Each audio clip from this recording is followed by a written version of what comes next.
अस्सलाम नाज़रीन, news take के साथ मैं हूं अस्कर चौधरी। नाज़रीन, नूर मुकद्दम केस इतने दिन गुजरने के बावजूद बदस्तूर मीडिया हाइप पे है।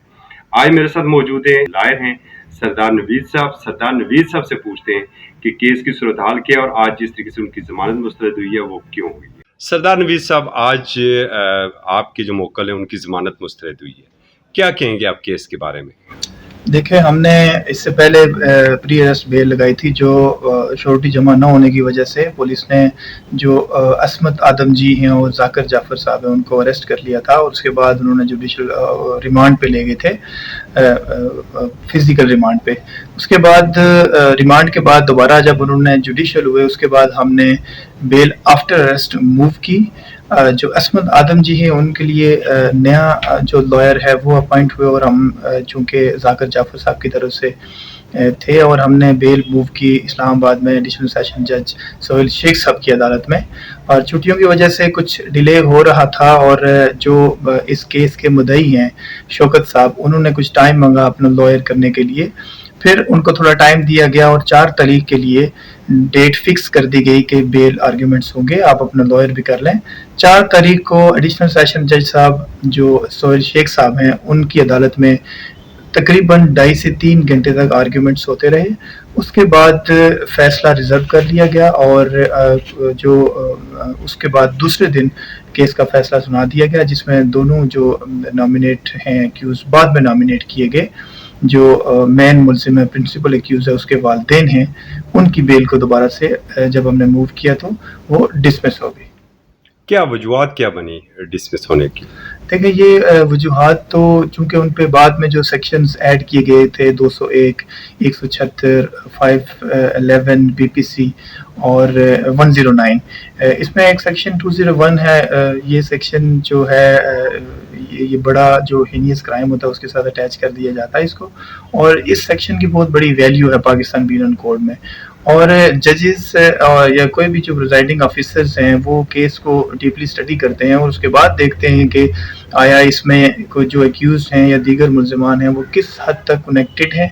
उसके बाद वो तमाम रिकॉर्ड पेरूज करके और जो भी शवाहिद हैं जो भी चीज़ें हैं उनको असेस करके उसके बाद ये डिसाइड करते हैं कि इसको बेल दी जाए या नहीं। चूँकि सेक्शंस जो लगे थे बाद में जो ऐड हुए हैं वो सेक्शंस इस मर्डर केस की हद तक मेरे ख्याल से जो ऑफिसर हैं जिन्होंने ये बेल डिसमिस किया उन्होंने उनको भी देखा होगा और रिकॉर्ड को भी देखा होगा।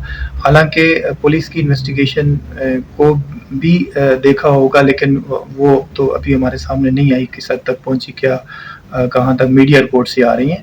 लेकिन ये तमाम रिकॉर्ड देख के तमाम चीज़ें असेस करके विटनेस एविडेंस जो होता है और पुलिस रिकॉर्ड होता है और बाकी जो ओवरऑल मीडिया प्रेशर भी है, इसके बाद फिर जो है वो देख के उसके बाद बेल का डिसाइड की जाती है।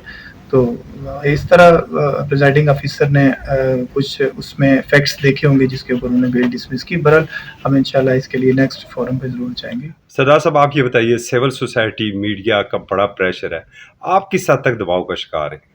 देखें, चूँकि ये जो मेन मुलजिम है प्रिंसिपल एक्यूज है जिसके बारे में कहा जा रहा है कि उसने ब्रूटली मर्डर किया एक इनोसेंट गर्ल का, हमने इसके ऊपर वीडियो बयान भी दिए, अपने स्टेटमेंट्स भी दी, मीडिया के ऊपर भी आगे बताया कि हमें इसका बहुत दुख है।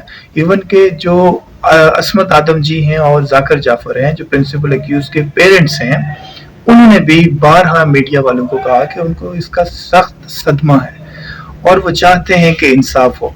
लेकिन इसके बावजूद भी एक मीडिया पे हाइप क्रिएट की गई और इस केस को इतना हाईलाइटेड किया गया कि हर बंदा इसमें प्रेशर में है। हम प्रेशर में इसलिए नहीं हैं चूँकि हम हक और सच की लड़ाई हमेशा लड़ते हैं।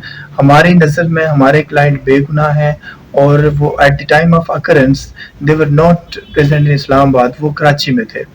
और कहा यह जा रहा है कि फ़ोन के साथ कनेक्शन था, लेकिन मेरे ख्याल से मैं जितने भी केसेस हुए हैं उनमें कभी वालिदैन किसी भी बच्चे को नहीं कहते कि आप ब्रूटली किसी का मर्डर करते हैं, उनके मर्डर का भी नहीं कहते कि आप मर्डर कर दें।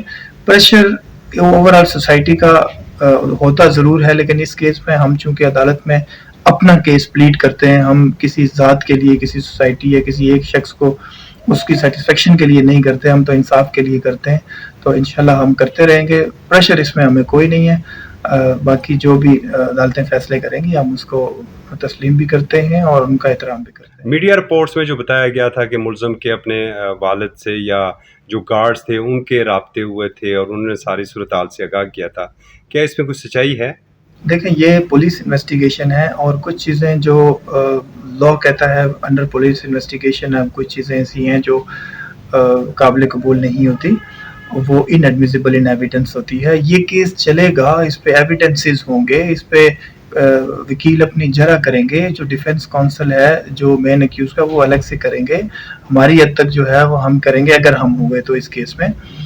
اور اوور آل آپ اگر دیکھیں کہ انہوں نے رابطہ کیا، جو بھی ہے پولیس نے تمام ڈیٹا جو CDR ہے کال ڈیٹا ریکارڈ لے لیا ہے اور اس میں ساری چیزیں واضح ہو جائیں گی کہ کس نے کتنی دیر کال کی، اور پھر وہ جو انویسٹیگیشن ہے ان چیزوں سے یہ جو کال ریکارڈ ہے ساری چیزیں کورابوریٹ کریں گی اور اس کے بعد یہ اسٹیبلش ہوگا کہ آیا کہ وہ دے آر گلٹی اور ناٹ.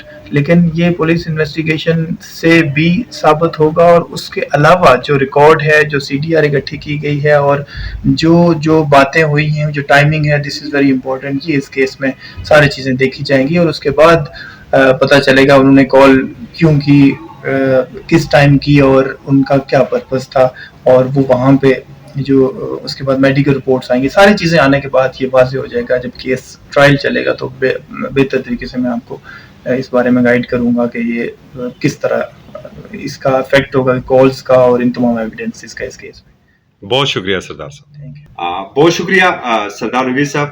ناظرین، آپ نے سردار نوید ایڈوکیٹ صاحب کی پوری گفتگو سنی. ہم وقتاً فوقتاً آپ کو اپڈیٹ کرتے رہتے ہیں. کوئی بھی نیا پروگرام ہے اسے دیکھنے کے لیے آپ چینل کو سبسکرائب ضرور کریں، بیل آئیکن لازمی پریس کریں اور ساتھ ساتھ news2u.com.pk کا وزٹ کریں. اجازت دیجیے، اللہ حافظ.